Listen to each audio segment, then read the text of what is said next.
The federal government has finally unveiled its long-awaited multi-billion-dollar national AI strategy. It aims to supercharge our economy and protect our data, but critics say it's thin on some safety details. Joining us now to make sense of this strategy and how it'll impact us Canadians is Mohit Rajhans. He's an AI and media expert with ThinkStart.ca. Mohit, great to see you again. Hey, thanks for having me. So let's just start off with your overall reaction to the announcement. Do you think the plan is too ambitious? Well, first of all, we can't understate the fact that this is historic. The fact that even 5 years ago, to think that we would need a national AI strategy is something to consider. We wouldn't have even thought that we would needed to be here.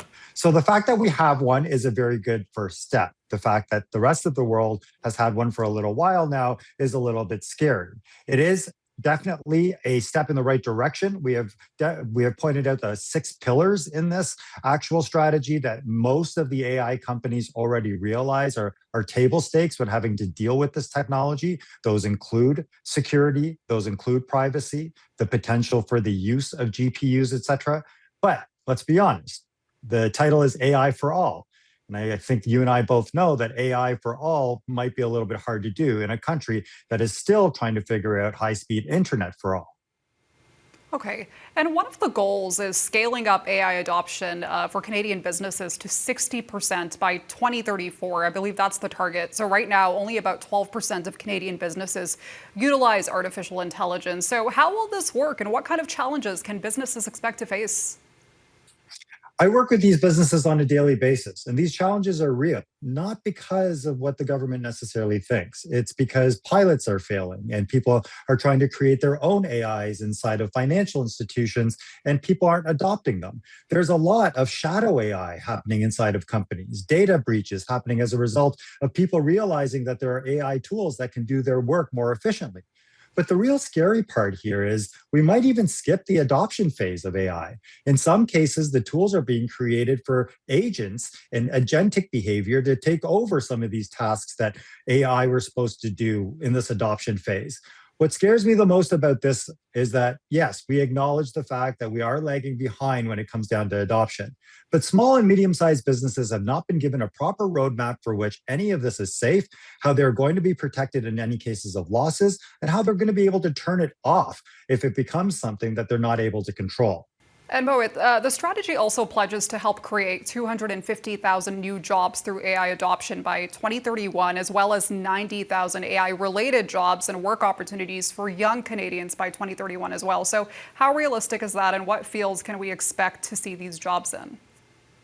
Well, it'll be interesting to see what jobs don't include the words AI in it in the near future. So I think fundamentally, many jobs are going to have to be redefined before we start to point out which industries will actually benefit from this AI boom of employment before and see the actual results. What troubles me is where the accountability actually happens with this. When you say that you want to infuse this much amount of attention to the youth job market, what it points out is that you're forgetting that an entire workforce needs to be reskilled right now, and their work and jobs are being reimagined, in some cases, unbeknownst to them. So I think what needs to happen now is a roadmap needs to be clearer about how some of these jobs will actually benefit or how people can train and be ready for this workforce that they allude to. Okay. Many Canadian unions, including CUPE, they're concerned the strategy lacks measures to address the risks of AI harms to workers and favors corporate interests over laborers. So do you think Ottawa's 40-page plan does enough to address their concerns? This is where things get a little complicated. I don't think people realize that there's only really 3 or 4 major AI companies once you ladder them up to the top between AWS, Microsoft, and a few other key players. And so we are in a situation where we're letting the product design how it is we get to use it. And we're not necessarily at the table to stop and say, no, these are the only ways that you can work with the Canadian environment, the Canadian data, et cetera, et cetera. This is a strategy to adhere with that. But let's be honest, this technology is changing so fast and so quick that Canada and our Canadian parameters might not be the actual priority for some of these products. So what's going to happen? We're going to either have to sort of live in this world where we're creating our own products that are only relevant to our own society, which is obviously of some use, but then we're not going to attract global interests. And we're not going to attract the business investment we need from the global economy that's using this technology in various ways that we can definitely benefit from. Okay. And while the plan promises new legislation to safeguard children and update consumer privacy laws, there's actually no firm deadline provided as to when these laws will be implemented or passed. So what's your assessment of this, and what should we watch for in the near future? This is an entirely different part of the conversation that needs to be isolated in a very different way. This includes everything from exploitation to cyber crimes that are happening in levels that have very little to do with just AI.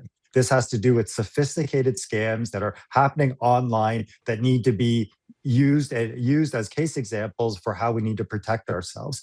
I don't, unfortunately, agree that the two plans are completely intertwined. I think that the cybersecurity aspect of what we need to do with AI and the amount of procurement that's going to need to happen in various industries to keep us safe might be an entirely different conversation than what small businesses need to do when it comes to adopting some of these tools. Okay. And finally, it's the final question. You mentioned this earlier. The Prime Minister strongly emphasized Canada building its own sovereign AI and also a world-leading public supercomputer. However, a report this week noted that about 85% of Canada's cloud space is controlled by American companies. So this includes Amazon, Microsoft, Alphabet, so Google. What kind of challenges can the Carney government expect to face as it tries to reduce reliance on, these foreign tech giants? We have a history of reliance on these foreign tech giants. And so decoupling at this phase, probably the most monumental era of technology since the internet boom, is going to be very tough. And it's going to be tough to actually ask for Canadian standards to be the priority when it comes down to some of these products being made.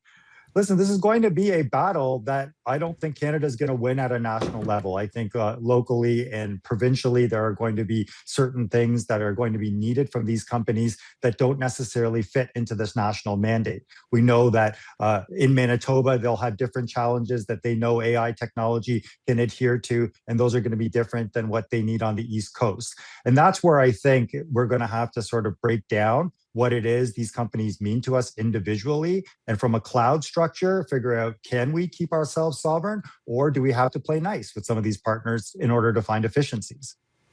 All right, Mohit, as always, thanks so much for your time and insight. Take care. Thanks for having me. That is Mohit Rajhans, a Canadian AI expert at ThinkStart.ca.